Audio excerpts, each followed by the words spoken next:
Hi everybody, how are you doing? I really hope that you're okay. It's a really gorgeous day here in London. I've just been out for a walk. There are blossoms outside my window. I have two white blossom trees and one pink blossom trees just directly outside my window, and they are in full blossom right now, and it's absolutely gorgeous. And interestingly, walking the streets to go get my essentials, it is so quiet that when you walk past trees you can hear the buzz of all the little things trying to get their nutrients before that blossom goes, a little bit like us trying to get the right amount of food when we're in the supermarkets. You can see that kind of human behavior is actually within in human nature and nature indeed itself. Not that I'm making excuses for hoarding. Anyway, back to my topic of the day. So today I thought I'd do something a bit special this morning. I decided to bake a cake. So I went for a Victoria sponge. Now, I have wanted to bake a Victoria sponge for a long time, but I had a little bit of a negative experience with it way back when I was at school. So we were making Victoria sponge cakes, and I baked mine, and as it came out it was like a biscuit. Now, if I'd have known what I know now, then I would have turned around and said, well, this is a traditional cake before the invention of baking powder in 1843 by Alfred Bird. All cakes would have looked like this unless they were made with yeast, which then really makes a cake more of a bread. So really I should have come up with that answer, but at the time it was quite devastating. Still ate it, but didn't have the sponge-like texture, which is apparently supposed to look like a sea sponge. So this morning I got up, I knew I had the ingredients, I knew I had a few extra eggs that needed using up, so I made the sponge according to James Martin's recipe, who is one of my favourite chefs, which you may or may not know, depending on whether you've watched any of my other videos. So looking at the recipe, I saw that in Victorian times, when Victoria was on the throne, so she was on the throne from 1837, so she would have actually been alive when the invention of baking powder came into fruition, which meant that she would have had this cake delivered to her, probably the first person to try it with the invention of baking powder, and then maybe that was why it was then attributed the Victoria sponge, because she loved it so much and she got it out there.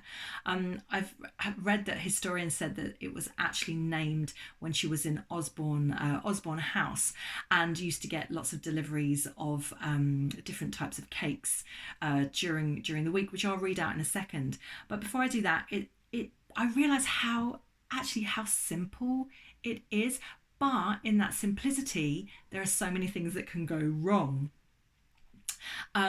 Apparently places who make ovens, like brand new ovens, they use a Victoria sponge recipe as the first recipe in the oven to see whether it's working properly or not. How cool is that as a fact? So the Victoria sponge is 4 ingredients. So it is butter and sugar and eggs and flour, and that is it. Bit of vanilla essence. I actually put some rose water in mine today because I didn't have any vanilla essence. But in Isabella Beaton, sorry, she's obviously one of my favourites because I mention her quite a lot as well, but can't get her name right today. In her book of household management, she actually says that what you should do is weigh out the eggs, and then however much the eggs weigh, all the rest of the ingredients should weigh the same. So if your 4 eggs weigh 200 grams, then you have 200 grams of flour and butter and sugar. And that is it. The only difference is the process you do it.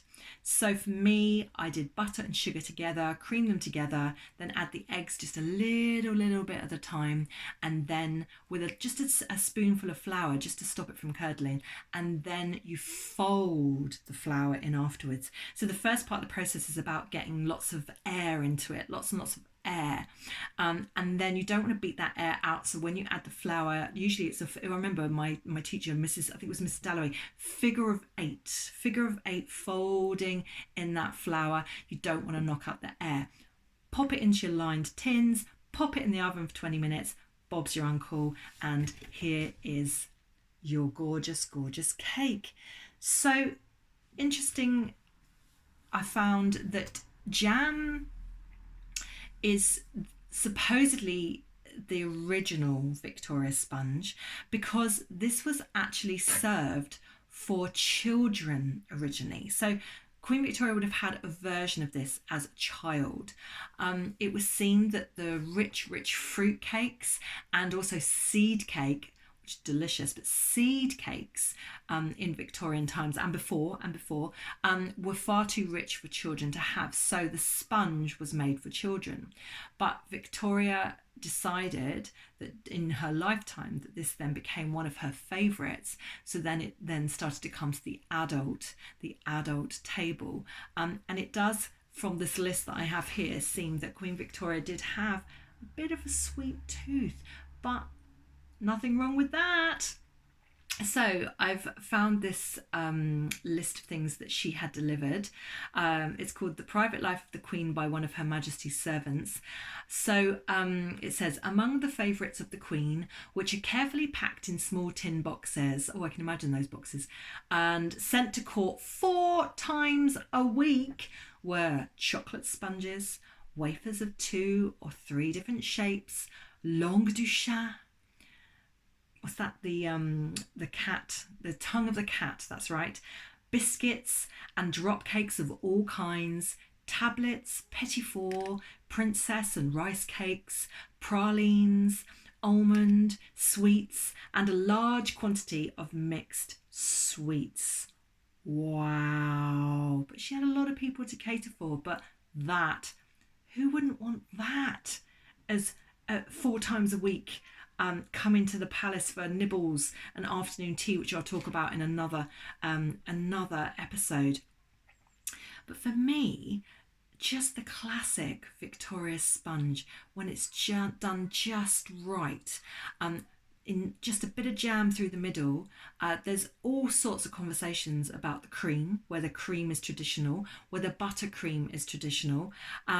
But for me, a nice bit of sponge with jam inside, that it doesn't get much better than that.